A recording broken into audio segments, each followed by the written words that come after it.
Hello ಎಲ್ರಿಗೂ ಹೇಗಿದ್ದೀರಾ? ನಾವಂತೂ ತುಂಬ ಚೆನ್ನಾಗಿದ್ದೀವಿ. ಈ ದಿನ ಬೆಳಿಗ್ಗೆನೇ ವ್ಲಾಗ್ನ ಶುರು ಮಾಡಿದ್ದೀನಿ. ಹೊಸದಾಗಿ ಯಾರಾದರೂ ನೋಡ್ತಾ ಇದ್ದರೆ ಪ್ಲೀಸ್ ಸಬ್ಸ್ಕ್ರೈಬ್ ಮಾಡ್ಕೊಳ್ಳಿ. ವಿಡಿಯೋ ಇಷ್ಟ ಆದರೆ ಒಂದು ಲೈಕ್ ಮಾಡಿ.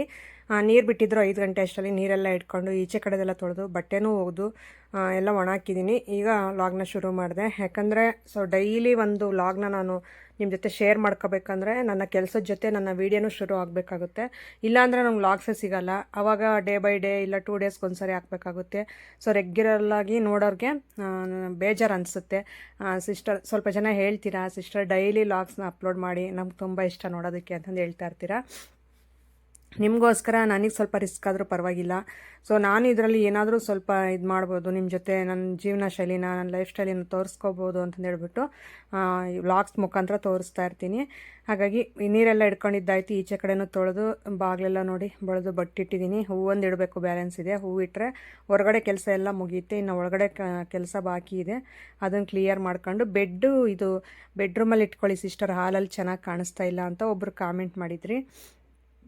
ಅದು ಬೆಡ್ರೂಮ್ಸ್ ಏನು ಮಾಡಿದ್ದಾರೆ ಅಂದರೆ ಆಗ ಚಿಕ್ಕದಾಗಿ ಕಟ್ಟಿದ್ದಾರೆ. ಹಂಗಾಗಿ ಅವನ್ನ ಆ ಬೆಡ್ಡು ಒಳಗಡೆ ತಗೊಳ್ಳೋಕ್ಕೆ ಆಗಲ್ಲ, ಆ ರೀತಿ ಇದೆ. ಇನ್ನು ಒಳಗಡೆ ಹಾಕ್ಕೊಳ್ಳೋದಕ್ಕೂ ರೂಮು ತುಂಬ ಚಿಕ್ಕವು ಎರಡೂ. ಈ ಬೆಡ್ಗೆ ಸ್ವಲ್ಪ ದೊಡ್ಡ ರೂಮ್ಸ್ ಇರಬೇಕು. ಹಂಗಾಗಿ ಅಂದರೆ ತ್ರೀ ಮೆಂಬರ್ಸ್ ಮಲಗ್ಬೋದು ಇದ್ರ ಮೇಲೆ, ಅಷ್ಟು ದೊಡ್ಡ ಬೆಡ್ ಇದು. 2 ಮೆಂಬರ್ಸ್ ಮಲಗೋವಷ್ಟು ರೂಮ್ ಇರೋದು, ಅದು ಪ್ಲೇಸು ಇಲ್ಲ. ಆವಾಗಿಂದ ಅದು ಹಂಗೆ ಇದೆ ರೂಮ್ಸು. ನಾವು ಹಳೆ ಮನೆ ಆಗಿರೋದ್ರಿಂದ ಏನೂ ಚೇಂಜಸ್ ಮಾಡಿಲ್ಲ. ಅದು ಚೇಂಜಸ್ ಮಾಡಬೇಕಂದ್ರೆ ಮತ್ತು ಮನೆ ಕೀಳಬೇಕಾಗುತ್ತೆ. ಹಂಗಾಗಿ ಇದ್ರೆ ಇರಲಿ ಬಿಡು, ಇನ್ನೇನು ಹಳೆ ಮನೆಯೇ ಅಲ್ವಾ ಅಂತಂದೇಳ್ಬಿಟ್ಟು ಹಾಲಲ್ಲೇ ಆ ರೀತಿ ಇಟ್ಕೊಂಡಿದ್ದೀವಿ. ಅದೇನು ಮಾಡೋಕ್ಕೆ ಬರಲ್ಲ. ಇಲ್ಲ ಅಂದಿದ್ರೆ ರೂಮ್ ಇಡಿಸೋ ಆಗಿದ್ರೆ ನಾನು ಆರಾಮಾಗಿ ಬೆಡ್ರೂಮ್ಗೆ ಹಾಕ್ಕೊಂಡು ಒಂದು ಮಂಚನೂ ತೊಗೋಬೇಕು ಅಂತಂದಿದ್ದೆ.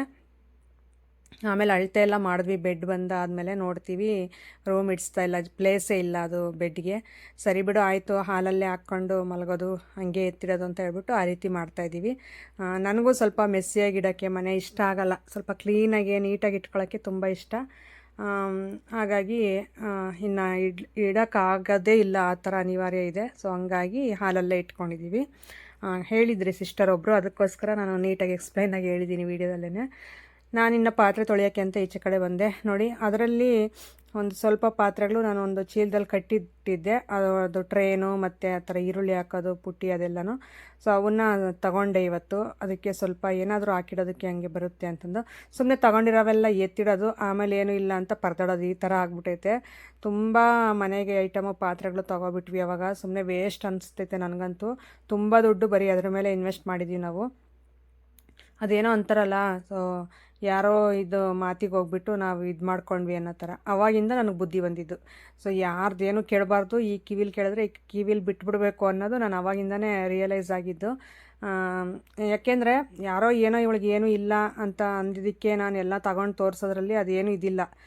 ನಾವು ಹೆಂಗೆ ಬದುಕಬೇಕು, ಹೆಂಗೆ ನಾವು ಒಂದು ಸ್ವಲ್ಪ ಕಷ್ಟ ಬಂದರೆ ನಿವಾರಣೆ ಮಾಡ್ಕೊತೀವಿ ಅನ್ನೋ ಅಷ್ಟು ಒಂದು ಇದಿಟ್ಕೊಂಡ್ರೆ, ಕೆಪಾಸಿಟಿ ಇಟ್ಕೊಂಡ್ರೆ ಸಾಕು ಲೈಫಲ್ಲಿ ಅಂತ ಅನ್ನಿಸ್ತಾ ಇದೆ ಈಗ ನನಗೆ. ಯಾಕಂದರೆ ಎಲ್ರಿಗೂ ನಾವು ಪ್ರೂವ್ ಮಾಡಿ ತೋರ್ಸೋಕ್ಕಾಗಲ್ವಲ್ಲ. ಈಗ ಇನ್ನೊಂದು ಅಂತಾರೆ, ಅದನ್ನು ಮಾಡಿ ತೋರ್ಸೋಕ್ಕಾಗಲ್ಲ. ನಮ್ಮ ಹತ್ರ ಇರುವಂಥ ಬಜೆಟೆಲ್ಲ ನಾವು ಕಳ್ಕೊಬೇಕಾಗುತ್ತೆ. ಹಾಗಾಗಿ ನಾನು ಅವಾಗ ಇವಳಿಗೇನೋ ಗತಿ ಇಲ್ಲ, ಮಾಡ್ಕೊಂಡು ತಿನ್ನೋಕ್ಕೂ ಏನೂ ಇಲ್ಲ ಮನೆಯಲ್ಲಿ, ಹಂಗೆ ಹಿಂಗೆ ಅಂದಾಗ ಸುಮಾರು ತೊಗೊಬಿಟ್ಟಿದ್ದೀನಿ. 2 ಸಂಸಾರ ಈಗಲೇ ಜೀವನ ಮಾಡ್ಬೋದು, ಅಷ್ಟೊಂದು ಐಟಮ್ ಇದೆ ನನ್ನ ಹತ್ರ. ಅದೆಲ್ಲ ನಾನು ಚೀಲಗಳಿಗೆ ಹಾಕಿ ಕಟ್ಟಿಟ್ಟಿದ್ದೀನಿ. ಸ್ವಲ್ಪ ನನಗೆ ಈಗ ಎಷ್ಟು ಬೇಕೋ ಅಷ್ಟು ಬಳಸ್ಕೊಳಕ್ಕೆ ಮಾತ್ರ 3 ಫ್ಲೋರಲ್ಲಿ ಇಟ್ಕೊಂಡಿದ್ದೀನಿ ಅಷ್ಟೇ. ಉಳಿಕೆ ಆಗಿರೋದೆಲ್ಲ ಕಟ್ಟಿಟ್ಬಿಟ್ಟಿದ್ದೀನಿ ಚೀಲಗಳಿಗೆ. ನೋಡೋಣ, ಯಾವಾಗಲಾದರೂ ಅದೆಲ್ಲ ಹಾಕ್ಬಿಡೋದು, ಇಲ್ಲ ಹೊಸ ಡಿಸೈನಲ್ಲಿ ಸ್ವಲ್ಪ ತಗೊಳ್ಳೋದು. ಎಲ್ಲ ಹಳೇದೆಲ್ಲ ಹಾಕ್ಬಿಟ್ಟು, ಹಳೇದಂದರೆ ಅದೇನು ಬಳಸಿಲ್ಲ, ಹೊಸದೇ ತಗೊಂಡು ಹಂಗೆ ಕಟ್ಟಿಟ್ಬಿಟ್ಟಿದ್ದೀನಿ. ಆ ಥರ ಮಾಡಿದ್ದೀನಿ. ನಮ್ಮ ಮನೆಯವರು ಅದನ್ನೇ ಹೇಳ್ತಾ ಇರ್ತಾರೆ, ಸುಮ್ಮನೆ ಆಗಿ ದುಡ್ಡೆಲ್ಲ ನಾವು ಅದಕ್ಕೆ ಹಾಕ್ಬಿಟ್ವಿ ಅವಾಗ ಅಂತಂದು. ಏನು ಮಾಡೋದು, ಅದು ನಮಗೆ ಈ ಥರ ಆಗಬೇಕು ಲೈಫಲ್ಲಿ ಅನ್ನೋದಿದ್ದರೆ, ನಮ್ಮ ಹಣೆ ಬರದಲ್ಲಿ ಬರೆದಿದ್ರೆ ಅದು ಹಾಗೆ ಆಗುತ್ತೆ, ಯಾರಿಂದನೂ ತಪ್ಸೋಕ್ಕಾಗಲ್ಲ. ನಮ್ಮ ಲೈಫಲ್ಲಿ ಇಷ್ಟೆಲ್ಲ ನಾವು ಹಾಳು ಮಾಡ್ಕೋಬೇಕಾಗಿತ್ತು. ಅಮೌಂಟ್ ಆಗಿರ್ಬೋದು, ಗೋಲ್ಡ್ ಆಗಿರ್ಬೋದು, ಈ ಥರ ಎಲ್ಲ ಮನೆಗೆ ಐಟಮ್ಗಾಗಿರ್ಬೋದು, ಇಷ್ಟೆಲ್ಲ ಹಾಕಬೇಕು ಅನ್ನೋದು ನಮಗೆ ಬರೆದಿದೆ ದೇವರು. ಹಂಗಾಗಿ ಎಲ್ಲ ಹಾಳು ಮಾಡ್ಕೊಂಡಿದ್ದೀವಿ. ಈಗಿಂದ ಈ ಕಡೆ ಸ್ವಲ್ಪ ಸಾಲಗಳೆಲ್ಲ ಕ್ಲಿಯರ್ ಮಾಡ್ಕೊಂಡು ಏನಾದರೂ ಅರ್ನ್ ಮಾಡೋಣ ಅಂದರೆ ಒಂದಾದ್ಮೇಲೆ ಒಂದು ಏನಾದರೂ ಒಂದು ಬಂದೇ ಬರುತ್ತೆ ನಮಗೆ. ನಾನು ಆಗಲೇ ಸುಮಾರು ಸಲ ನಾನು ಅಬ್ಸರ್ವ್ ಮಾಡಿದ್ದೀನಿ. ಏನಾದರೂ ಒಂದು 20-30 ಸಾವಿರ ನಾವು ಸೇವ್ ಮಾಡಿದ್ವಿ ಅನ್ನೋಷ್ಟರಲ್ಲಿ ಏನಾದರೂ ಒಂದು ಬರುತ್ತೆ ಅದಕ್ಕೆ. ಅದನ್ನು ನಾವು ಅಲ್ಲಿ ಕ್ಲಿಯರ್ ಮಾಡ್ಕೊಂಡ್ರೆ ಸರಿ ಹೋಗುತ್ತೆ, ನಾವು ಸೇವ್ ಮಾಡಿರೋವಂಥ ದುಡ್ಡು. ಏನು ಮಾಡೋದು, ಸ್ವಲ್ಪ ದಿನ ಅಡ್ಜಸ್ಟ್ ಮಾಡ್ಕೊಂಡು ಅನುಭವಿಸ್ಲೇಬೇಕಾಗುತ್ತೆ. ಅಷ್ಟರಲ್ಲಿ ನಮ್ಮಮ್ಮ ಬಂದರು, ಪಾಪ ಹೆಲ್ಪ್ ಮಾಡಿಕೊಡ್ತೀನಿ ಕೊಡಮ್ಮ ಅಂತಂದು. ಈ ನಡುವೆ ನಾನು ಒದ್ದಾಡೋದು ನೋಡಿ, ಕೆಲಸಗಳು ತುಂಬ ಇರುತ್ತಲ್ಲ, ವೀಡಿಯೋಸ್ ವರ್ಕು, ಮನೆ ಕೆಲಸ ಎಲ್ಲ ನಾನೇ ಒಬ್ಬಳೇ ಬೆಳಿಗ್ಗೆ 5 ಗಂಟೆಯಿಂದ ಎದ್ದು ನೈಟ್ 8-9 ಗಂಟೆವರೆಗೂ ವೀಡಿಯೋಸ್ ವರ್ಕ್ ಆಗಿರ್ಬೋದು, ನನ್ನ ಮನೆ ಕೆಲಸ ಆಗಿರ್ಬೋದು ಮಾಡ್ತಾನೆ ಇರ್ತೀನಿ. ಟೈಮ್ ವೇಸ್ಟ್ ಅಂತೂ ಮಾಡಲ್ಲ ಇವಾಗ. ಸೊ ಹಂಗಾಗಿ ನಮ್ಮಮ್ಮ ನೋಡ್ತಾ ಇರ್ತಾರಲ್ಲ, ಕೊಡಿ ಏನಾದರೂ ಕೆಲಸ ಮಾಡಿಕೊಡ್ತೀನಿ ಅಂತ ಬಂದರು. ಸರಿ ಅಂತಂದು ಹೇಳ್ಬಿಟ್ಟು ನಾನು ಚಟ್ನಿಗೆ ಸ್ವಲ್ಪ ಬೆಳ್ಳುಳ್ಳಿ ಮತ್ತು ಈರುಳ್ಳಿ ಅದೆಲ್ಲ ಬಿಡಿಸ್ಕೊಂಡು ಕಡಲೆ ಬೀಜ ಹುರಿದಾಕಿದ್ದೆ ಇಲ್ಲಿ, ಅದನ್ನೆಲ್ಲ ಸಿಪ್ಪೆ ತೆಗೆದುಕೊಡಮ್ಮ ಅಂದೆ. ಅದನ್ನು ಕ್ಲೀನ್ ಮಾಡಿ ಕೊಟ್ಟರು. ನೋಡಿ, ಅಮ್ಮ ಇದ್ದರೆ ಒಂದಲ್ಲ ಒಂದು ಟೈಮು ಪಾಪ ಅಂತ ಅವ್ರ ಕರಳು ಒಂಥರ ಚುರುಕು ಅನ್ನುತ್ತೆ. ಯಾಕಂದರೆ ಮಕ್ಕಳಲ್ವ ನಾವು. ಸೊ ಹಂಗಾಗಿ ಕಷ್ಟಪಡ್ತಾಯಿದ್ರೆ ನೋಡಿ ಸುಮ್ಮನೆ ಇರೋಕ್ಕಾಗಲ್ಲ. ಏನಾದರೂ ಒಂದು ಹೆಲ್ಪ್ ಮಾಡೋಣ, ಪಾಪ ಈಸಿ ಆಗುತ್ತೆ ಅನ್ನೋ ಥರ ಇರ್ತಾರೆ. ಅದು ತಾಯಿಗೆ ಬಿಟ್ಟರೆ ಇನ್ಯಾರಿಗೂ ಆ ಥರ ಮನಸ್ಥಿತಿ, ಆ ಥರ ಮೈಂಡ್ಸೆಟ್ ಬರಲ್ಲ ಅನಿಸುತ್ತೆ ನಾನು ನೋಡಿರೋ ಪ್ರಕಾರ. ಅಮ್ಮನೇ ಏನು ಕೊಟ್ರು ತಾಯಿ ಋಣ ತೀರ್ಸೋಕ್ಕಾಗಲ್ಲ, ಮತ್ತು ತವರಿನ ಋಣ ತೀರ್ಸೋಕ್ಕಾಗಲ್ಲ ಅಂತಾರಲ್ಲ. ಸೊ ಹಂಗೆ ಅದು ನಿಜ. ನಾನು ಒಂದೊಂದು ಸಾರಿ ಹಂಗೆ ಯೋಚನೆ ಮಾಡ್ತೀನಿ. ಇಲ್ಲೇ ಪಕ್ಕ ಮನೆ ಅಮ್ಮ ಮನೆ ಆಗಿರೋದ್ರಿಂದ ನಾನೇನು ಅವ್ರ ವ್ಯಾಲ್ಯೂ ಗೊತ್ತಿಲ್ದಂಗೆ, ಸೊ ಅವರು ಇದು ಗೊತ್ತಿಲ್ದಂಗೆ ನನಗೆ ಆ ಥರ ಯಾವತ್ತೂ ಅನಿಸಿಲ್ಲ. ದೂರ ಇದ್ದಿದ್ರೆ ಇನ್ನೂ ಪ್ರೀತಿ ಜಾಸ್ತಿ ಇರೋದೇನೋ. ಈಗಲೂ ಪ್ರೀತಿ ಏನು ಕಡಿಮೆ ಇಲ್ಲ, ಆದರೆ ಸ್ವಲ್ಪ ಹತ್ತಿರ ಇರೋದ್ರಿಂದ ಡೈಲಿ ನೋಡ್ತೀವಲ್ವ, ಅಷ್ಟೊಂದು ಎಕ್ಸೈಟ್ಮೆಂಟ್ ಇರೋಲ್ಲ. ಈಗ ದೂರದಿಂದ ಬಂದಿರೋ ಹೆಣ್ಮಕ್ಳಿಗೆ ಎಷ್ಟು ಎಕ್ಸೈಟ್ಮೆಂಟಲ್ಲಿ ಇರ್ತಾರೆ ತವ್ರ ಮನೆ ಅಂದರೆ. ನನಗೆ ಎಕ್ಸೈಟ್ಮೆಂಟ್ ಒಂದಿಲ್ಲ, ಇನ್ನೆಲ್ಲ ಪ್ರೀತಿ ಎಲ್ಲ ಇದೆ, ಕೇರು ಎಲ್ಲ ಇದೆ ಅಪ್ಪ ಅಮ್ಮನ ಮೇಲೆ ಮತ್ತು ನನ್ನ ಮೇಲೆ ಅವರಿಗೆಲ್ಲ ಇದೆ. ಸ್ವಲ್ಪ ನನಗೆ ಆ ಫೀಲ್ ಇಲ್ಲ ಅಷ್ಟೇ. ಈಗ ದೂರ ಇದ್ದರೆ ಆ ಫೀಲು ನಿಮಗೆ ಗೊತ್ತಿರುತ್ತೆ ಯಾವ ರೀತಿ ಇರುತ್ತೆ ಅಂತಂದು. ಈಗ ಇಡ್ಲಿ ಮಾಡೋಣ ಅಂತಂದು ಹೇಳ್ಬಿಟ್ಟು ನಾನು ನೆನ್ನೆ ಎಲ್ಲ ರುಬ್ಕೊಂಡು ದೋಸೆಗೆಲ್ಲ ನೆನೆಸ್ಬಿಟ್ಟು ನನ್ನ ಮರುವಿನ ಕಾಯಿಲೆಯಿಂದ ಇಡ್ಲಿ ಮಾಡೋಕ್ಕೋಗಿ ದೋಸೆ ಮಾಡ್ತೀನಿ. ಏಕೆ ಏನಾಯಿತು ಅಂದರೆ, ಇಡ್ಲಿ ಪಾತ್ರೆ ನಾನು ತೊಗೊಂಡಿದ್ದೆ ಸುಮಾರು, ಅಂದರೆ ಒಂದು ದೊಡ್ಡ ತೊಗೊಂಡಿದ್ದೀನಿ, ಒಂದು 20 ಜನಕ್ಕೆ ಒಂದೇ ಸರಿ ಮಾಡ್ಬೋದು ಆ ಥರ ಇಡ್ಲಿ ಪಾತ್ರೆ ಒಂದು ತೊಗೊಂಡಿದ್ದೀನಿ. ಇನ್ನೊಂದು ಚಿಕ್ಕದು ನಮ್ಮ ಮನೆಗೆ ಎಷ್ಟು ಬೇಕೋ ಅಷ್ಟು ಸ್ಟೀಲಿಂದ ಬರುತ್ತಲ್ಲ ಅದು ತೊಗೊಂಡಿದ್ದೆ. ಅದನ್ನು ಏನು ಮಾಡಿದ್ದೀನಿ, ಯಾವುದೋ ಒಂದು ಚೀಲಕ್ಕೆ ಹಾಕಿ ಕಟ್ಟಿಟ್ಬಿಟ್ಟಿದ್ದೀನಿ. ಚೀಲಗಳೆಲ್ಲ ಹುಡುಕಿದ್ರು ಇಲ್ಲ, ಮತ್ತು ಇಲ್ಲಿ ಶೆಲ್ಫ್ ಮೇಲೆ ಬಾಕ್ಸ್ಗಳು ಅದೆಲ್ಲ ಕ್ಲೋಸ್ ಮಾಡಿಟ್ಟಿದ್ದೆಲ್ಲ ಪಾತ್ರೆಗಳು ಹಾಕಿ ಅದು ಹುಡುಕಿದ್ರು ಇಲ್ಲ. ಏನು ಹುಡುಕಿದ್ರು ಸಿಕ್ಕಿಲ್ಲ ನನಗೆ. ಹುಡುಕಿ ಸುಮಾರು ಅಂದರೆ ಒಂದು 2 ಅವರ್ ಹುಡುಕಿದ್ದೀವಿ, ಸಿಗಲಿಲ್ಲ. ನಾನು ನಿತಿನು, ನಮ್ಮ ಮನೆಯವರಾದರೆ ಹುಡುಕೊಟ್ಬಿಡೋರು, ಅಂದರೆ ಮೇಲೆ ಹತ್ತಕ್ಕಾಗಲಿಲ್ಲ ನನಗೆ. ನಮ್ಮ ಇವ್ನು ನಿತಿನ್ ಹತ್ಬಿಟ್ಟು ಹುಡುಕ್ತಾ ಇಲ್ಲ ಅಂದ. ಆಲ್ಮೋಸ್ಟ್ ಮೇಲೇ ಇರುತ್ತೆ ಅಂತ ಅಂದ್ಕೊಂಡಿದ್ದೀನಿ. ಇನ್ನೇನು ಮಾಡೋದು, ಎಷ್ಟೊತ್ತು ನೋಡಿದ್ರು ಇಲ್ಲಿ ನಮ್ಮ ಏರಿಯಾದಲ್ಲಿ ಇಡ್ಲಿ ಪಾತ್ರೆ ಅಂತ ಯಾರ್ದು ಇಲ್ಲ, ಇವ್ರದ್ದು ನಮ್ಮಮ್ಮವ್ರದ್ದು ಇಲ್ಲ. ಕೇಳೋಣ ಅಂದರೆ ಸರಿ ಬಿಡು ಅಂತಂದು ಹೇಳ್ಬಿಟ್ಟು ಇನ್ನೇನು ಮಾಡೋದು, ಆಪ್ಷನ್ ಇಲ್ಲ. ಅದರಲ್ಲಿ ನಾನು 10 ಗಂಟೆ ಅಷ್ಟರಲ್ಲಿ ರೆಡಿ ಆಗಿಬಿಟ್ಟು ನಮ್ಮ ಮನೆಯವರು ಪಾವಗಡ ಬೇರೆ ಹೋಗಬೇಕು. ಅಷ್ಟರಲ್ಲಿ ಇಷ್ಟೆಲ್ಲ ಕೆಲಸಗಳು ಮುಗಿಸ್ಬೇಕು ನಾನು ಬೇಗ. ಅದಕ್ಕೆ ಇನ್ನೇನು ಇಲ್ಲ ಆಪ್ಷನ್ ಅಂತಂದು ಹೇಳ್ಬಿಟ್ಟು ಸ್ವಲ್ಪ ಅದು ಟಬ್ಗೆ ತಗೊಂಡು ಹಿಟ್ಟು ಅದನ್ನೇ ದೋಸೆಗೆ ಹಾಕ್ಕೊಂಡಂಗೆ ಸ್ವಲ್ಪ ಉಪ್ಪು, ಸ್ವಲ್ಪ ಶುಗರು ಅದೆಲ್ಲ ಹಾಕ್ಕೊಂಡು ದೋಸೆ ಮಾಡೋಣ ಅಂತಂದು ಹೇಳ್ಬಿಟ್ಟು ಮಾಡ್ತಾಯಿದ್ದೀನಿ. ಫಸ್ಟ್ನೇ ದೋಸೆನೇ ಸೀದೋಗ್ಬಿಡ್ತು, ಯಾಕಂದರೆ ನಾನು ಆ ಕಡೆ ಏನೋ ಕೆಲಸ ಮಾಡ್ತಾಯಿದ್ರೆ ದೋಸೆ ಹಾಕಿರೋದೇ ಮರ್ತೋಗಿದ್ದೀನಿ. ಸರಿ ಅಂತಂದು ಹೇಳ್ಬಿಟ್ಟು ಅದನ್ನು ಹಂಗೆ ಎತ್ತಾಕ್ಬಿಡೋಣ ಅಂತಂದು ಅದು ಗ್ಯಾಸು ಎಲ್ಲ ಸ್ವಲ್ಪ ಎಣ್ಣೆ ಚೆಲ್ಲಿತ್ತು, ಅದನ್ನು ಒರೆಸ್ತಾ ಇದ್ದೀನಿ. ಕ್ಲೀನ್ ಮಾಡೋಕ್ಕೂ ಟೈಮ್ ಇಲ್ಲ ನನಗೆ. ಇವತ್ತು ಸ್ವಲ್ಪ ವೀಡಿಯೋ ಶೂಟ್ ಇದೆ ಪಾವಗಡದಲ್ಲಿ, ಹಾಗಾಗಿ ಬೇಗ ಸ್ವಲ್ಪ ಟಿಫನ್ ಒಂದು ತಿಂದ್ಕೊಂಡು ಹೋದರೆ ಆಯಿತು ಅಂತ ನೈಟೇ ಸಾಂಬಾರು ಮಾಡಿಟ್ಟಿದ್ದೆ. ಬೆಳಿಗ್ಗೆ ಎದ್ದು ಚಟ್ನಿ ಮಾಡ್ಕೊಂಡು ಈಗ ದೋಸೆ ಮಾಡ್ತಾಯಿದ್ದೀನಿ. ಮತ್ತು ಬಟ್ಟೆ ತೊಳೆದೆ, ಪಾತ್ರೆಗಳೆಲ್ಲ ತೊಳ್ಕೊಂಡೆ, ಈಚೆ ಕಡೆ ಕೆಲಸ ಎಲ್ಲ ಮುಗಿಸ್ದೆ. ಈಗ ಸ್ನಾನ ನಾವು ರೆಡಿಯಾಗಿ ಹೋಗೋದಿಷ್ಟು ಬ್ಯಾಲೆನ್ಸ್ ಐತೆ. ನಾವು ಅಮ್ಮನೂ ಕರೆದೆ, ಇಲ್ಲೇ ಟಿಫನ್ ಮಾಡಿರಿ ಅಂತ. ಅವರು ಬಂದರು, ಅವ್ರಿಗೂ ಇಬ್ಬರಿಗೂ ಹಾಕ್ಕೊಡ್ತಾಯಿದ್ದೀನಿ. ಈಗ ಏನಾದರೂ ಸ್ಪೆಷಲ್ಸ್ ಮಾಡಿದಾಗ ಇಲ್ಲ ತಿಂಡಿಗಳೇನಾದರೂ ಮಾಡಿದಾಗ ನಮ್ಮ ರೋಜಾ ಎಲ್ಲರೂ ಊಟ ಮಾಡ್ತಾರೆ. ಏನಂದರೆ ರೋಜಾ ಅವ್ರಿಗೆ ಅಲ್ಲಿಗೆ ಕೊಡ್ತೀವಿ. ಅವಳು ಅಡುಗೆ ಮಾಡ್ತಿರ್ತಾಳಲ್ಲ, ಬಾ ಅಂದರೆ ಇಲ್ಲಿಗೆ ಕೊಡೋಕೆ, ಇಲ್ಲೇ ತಿಂತೀನಿ ಅಂತಂದು ಹೇಳ್ತಾ ಇರ್ತಾಳೆ. ಸರಿ ಅಂತಂದು ಹೇಳ್ಬಿಟ್ಟು ನಮ್ಮ ಇಲ್ಲೇ ಮಾತಾಡ್ತಾ ಕೂತ್ಕೊಂಡು ತಿಂತಾವ್ರೆ. ಅವ್ರಿಗೆ ಕೊಟ್ಟಾದಮೇಲೆ ನಾನು ಅಳಿಯ ಸೊಸೆ ನಾವಷ್ಟೇ 2 ಮನೆಯಲ್ಲಿ ಏನು ಮಾಡಿದ್ರು, ಆ ಮನೇಲಿ ಮಾಡಿದ್ರು ನಾವೆಲ್ಲರೂ ಅಲ್ಲೇ ಊಟ ಮಾಡ್ತೀವಿ, ನಮ್ಮ ಮನೆಯಲ್ಲಿ ಏನು ಮಾಡಿದ್ರು ಅವರೆಲ್ಲರೂ ಊಟ ಮಾಡ್ತಾರೆ. ಆ ರೀತಿ ಮುಂಚೆಯಿಂದಲೂ ಅದು ಹಂಗೆ ಬೆಳ್ಕೊಂಡು ಬಂದಿದೆ.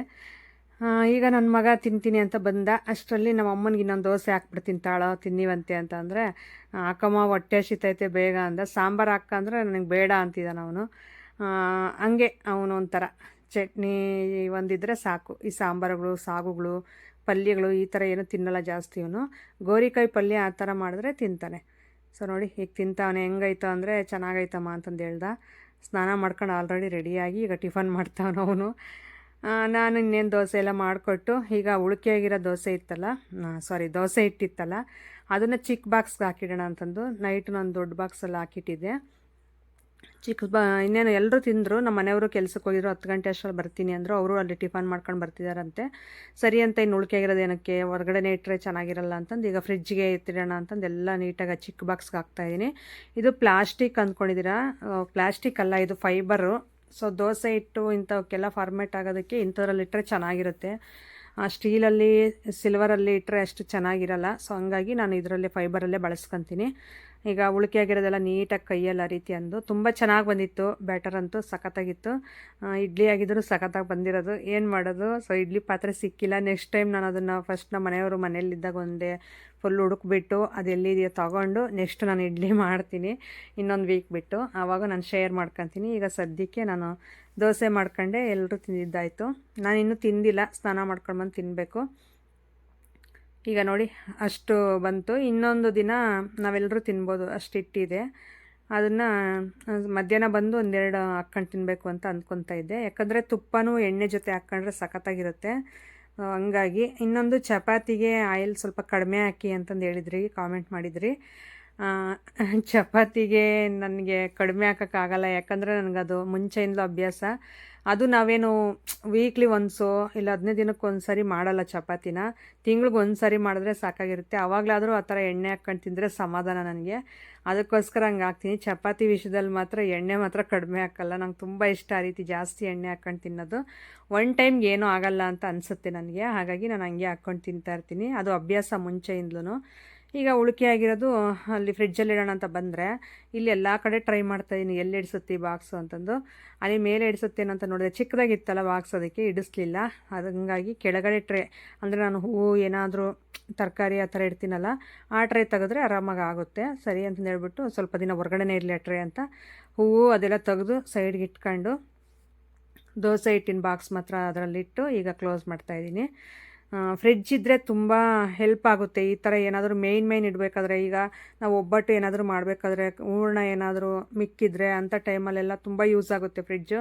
ನಾವು ಬರೀ ಸಾಂಬಾರು ಇದೇ ಇಟ್ಕೊಂಡು ತಿಂತೀವಿ ಅಂತಂದು ಹೇಳ್ತಾ ಇಲ್ಲ. ಯಾವಾಗಲಾದರೂ ಹಾಳಾಗೋದಿದ್ದರೆ ಹಾಳಾಗಲ್ಲ, ಫ್ರಿಡ್ಜಲ್ಲಿಟ್ಟು ಆರಾಮಾಗಿ ಮೇಂಟೈನ್ ಮಾಡ್ಬೋದು. ನಾನು ಸ್ನಾನ ಮಾಡ್ಕೊಂಡು ಬಂದೆ, ಇನ್ನೇನು ನೀರು ಕಾಯಿಸ್ಕೊಂಡಿದ್ದೆ. ಸ್ನಾನ ಮಾಡ್ಕೊಂಡು ಬಂದು ಈ ಡ್ರೆಸ್ನ ಹಾಕ್ಕೊಂಡಿದ್ದೀನಿ. ಸೊ ಈ ಡ್ರೆಸ್ ಅಂತೂ ತುಂಬ ಚೆನ್ನಾಗಿದೆ. ತುಮಕೂರಲ್ಲಿ ಸುನೀತಾ ಇದ್ದಾಳಲ್ಲ ನನ್ನ ಫ್ರೆಂಡು, ಅವ್ಳು ಕೊಟ್ಟಿರುವಂಥದ್ದು ಈ ಡ್ರೆಸ್ಸು ಸಖತ್ತಾಗಿದೆ. ಅವ್ರದ್ದು ವೀಡಿಯೋ ಶೂಟ್ ಮಾಡಬೇಕಾದ್ರೆ ಸೊ ನನಗೆ ಈ ಡ್ರೆಸ್ನ ಕೊಟ್ಟಿದ್ರು ಗಿಫ್ಟಾಗಿ. ಫಸ್ಟ್ ಟೈಮ್ ಹೋದಾಗ ಅವರು ಅಂಗಡಿ ಶಾಪ್ಗೆ ಹೋಗಿ ವೀಡಿಯೋ ಶೂಟ್ ಮಾಡಿಕೊಟ್ಟಿದ್ವಿ, ಪ್ರಮೋಷನ್ನು. ಆವಾಗ ಈ ಡ್ರೆಸ್ನ ಕೊಟ್ಟಿದ್ರು ಗಿಫ್ಟಾಗಿ. ತುಂಬ ಚೆನ್ನಾಗಿದೆ ಡ್ರೆಸ್ ಅಂತೂ, ಸಖತ್ತಾಗಿ ಕಾಣುತ್ತೆ. ನಾನೇ ಸೆಲೆಕ್ಟ್ ಮಾಡಿ ತೊಗೊಂಡಿದ್ದೆ. ಯಾವುದಾದ್ರೂ ತೊಗೊಳ್ರಿ ನಿಮ್ಮ ಇಷ್ಟ ಅಂತಂದು ಹೇಳಿದ್ರು. ನನಗೆ ಯಾಕೋ ಈ ವೈಟ್ ಡ್ರೆಸ್ ಮೇಲೆ ತುಂಬ ಇಷ್ಟ ಆಗಿತ್ತಾಗ. ಸರಿ ಅಂತಂದು ಹೇಳ್ಬಿಟ್ಟು ಇದನ್ನೇ ತೊಗೊಂಡೆ. ಚೆನ್ನಾಗೂ ಇದೆ, ಆರಾಮಾಗಿ ಚೈನೀಸ್ ಕಾಲರ್ ಟೈಪ್ ಬಂದಿದೆ. ಭಾಳ ಚೆನ್ನಾಗಿದೆ. ದುಪ್ಪಟ್ಟನೂ ಬರುತ್ತೆ ಪಿಂಕ್ ಕಲರು. ಹೀಗೆಲ್ಲ ಹಾಕ್ಕೊಂಡು ರೆಡಿ ಆಗ್ತಿದ್ದೀನಿ. ಮತ್ತು ದೋಸೆ ಮಾಡ್ಕೊಂಡು 2 ದೋಸೆನೂ ತಿಂದೆ. ತಿಂದ್ಬಿಟ್ಟು ಈಗ ನೆಕ್ಸ್ಟ್ ನಾನು ಏರ್ ಸಿರಮ್ ಹಚ್ತಾಯಿದ್ದೀನಿ. ಸ್ವಲ್ಪ ನಂದು ಕರ್ಲಿ ಏರ್ಸು ರಫು ಬರುತ್ತೆ. ಹೇರ್ ಸಿರಮ್ ಯೂಸ್ ಮಾಡಲೇಬೇಕಾಗುತ್ತೆ, ಇಲ್ಲಾಂದರೆ ತುಂಬ ರಫ್ ಆಗುತ್ತೆ. ನೋಡಿ, ಕರ್ಲಿ ಏರ್ಸ್ ಇರೋರು ಇಲ್ಲ ಸಾಫ್ಟ್ ಏರ್ ಆದರೂ ಸರಿಯೇ, ಕರ್ಲಿ ಏರ್ಸ್ ಆದರೂ ಸರಿಯೇ, ಹೇರ್ಗೆ ಸ್ವಲ್ಪ ಪ್ರೊಟೆಕ್ಷನ್ ಇರಬೇಕು ಅಂದರೆ ಸಿರಮ್ಸ್ ಎಲ್ಲ ಯೂಸ್ ಮಾಡ್ತಾ ಇರಬೇಕು. ಕಂಡೀಷ್ನರು, ಸಿರಮ್ಮು ಇದೆಲ್ಲ ಯೂಸ್ ಮಾಡಿದ್ರೆ ಚೆನ್ನಾಗಿರುತ್ತೆ. ಆದರೆ ನನಗೆ ಕಂಡೀಷ್ನರು ಅದೆಲ್ಲ ಯೂಸ್ ಮಾಡೋಷ್ಟು ಟೈಮ್ ಇಲ್ಲ. ಸೊ ಹಂಗೆ ಹೋದರೆ ಹಂಗೆ ಸುಮ್ಮನೆ ಸ್ನಾನ ಮಾಡ್ಕೊಂಡು ಬಂದುಬಿಡ್ಬೇಕು ಈಚೆ ಕಡೆ. ಸಿರಮ್ ಅಂತೂ ನಾನು ತಪ್ಪದೇ ಯೂಸ್ ಮಾಡ್ತೀನಿ. ನನಗೆ ಅದು ಅಭ್ಯಾಸ ಮಾಡ್ಕೊಬಿಟ್ಟಿದ್ದೀನಿ ಸಿರಮ್ಮು.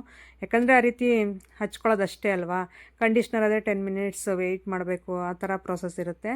ಹಾಗಾಗಿ ನಾನು ಈ ಥರ ಸಿರಮ್ ಪೂರ್ತಿ ಮಿಸ್ ಮಾಡಲ್ಲ. ನಿಮಗೂ ಏನಾದರೂ ಮಿಸ್ ಮಾಡಿದರೆ, ಏನಾದರೂ ಹಚ್ಕೊತಾ ಇಲ್ಲ ಅಂದರೆ ಹಚ್ಕೊಳ್ಳಿ, ತುಂಬ ಒಳ್ಳೆಯದು ಹೇರ್ಗೆ. ಚೆನ್ನಾಗಿ ಹೇರ್ ಗ್ರೋತು ಇದೆ ನನಗೇನೋ. ಏನಂದರೆ ಸ್ವಲ್ಪ ರಫ್ನೆಸ್ ಬರುತ್ತೆ ಅಷ್ಟೇ ಹೇರು.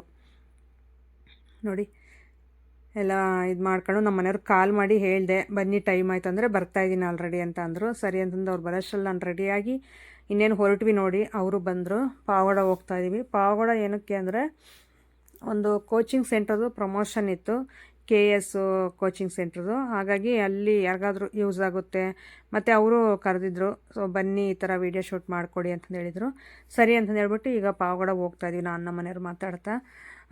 ತುಂಬ ನಿದ್ದೆ ಬರೋ ಥರ ಆಗ್ತಾಯಿತ್ತು ನನಗಂತೂ. ಯಾಕಂದರೆ ಒಂದು 4:45, 5 ಗಂಟೆ ಅಷ್ಟರಲ್ಲಿ ಎದ್ಬಿಡ್ತೀನಿ. ಮನೆ ಕೆಲಸ ಎಲ್ಲ ಫುಲ್ ಫಾಸ್ಟಾಗಿ ಮಾಡ್ಕೊಬಿಡ್ತೀನಿ. ವೀಡಿಯೋಸ್ ವರ್ಕು ಅದರಲ್ಲಿ ಜರ್ನಿ ಮಾಡಿಬಿಟ್ರೆ ಜರ್ನಿ ಮಾಡೋ ಟೈಮಲ್ಲೇ ಫುಲ್ ತೂಕುಡ್ಕೆ ಬಂದುಬಿಡುತ್ತೆ.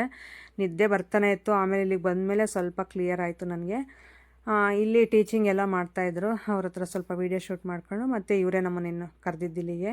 ಸೊ ಅವ್ರ ಜೊತೆ ಮಾತಾಡ್ತಾ ಅವ್ರು ಕೊಟ್ಟಿರುವಂಥ ಪ್ರೂಫ್ ಎಲ್ಲ ತೊಗೊಂಡು ನೆಕ್ಸ್ಟ್ ನಾನು ಇನ್ಸ್ಟಾದಲ್ಲಿ ವೀಡಿಯೋನ ಇವ್ರದ್ದು ಎಲ್ಲ ರೆಡಿ ಮಾಡಿ ಎಡಿಟ್ ಮಾಡಿ ಅಪ್ಲೋಡ್ ಮಾಡಿ ಕೊಡಬೇಕಾಗುತ್ತೆ. ಸರಿ ಅಂತಂದು ಹೇಳ್ಬಿಟ್ಟು ಅವ್ರ ಜೊತೆ ಮಾತಾಡ್ಕೊಂಡು ಮನೆ ಕಡೆ ಹೊರಟ್ವಿ. ಈ ರೀತಿ ಇತ್ತು ಇವತ್ತಿನ ವೀಡಿಯೋ. ಸಿಗೋಣ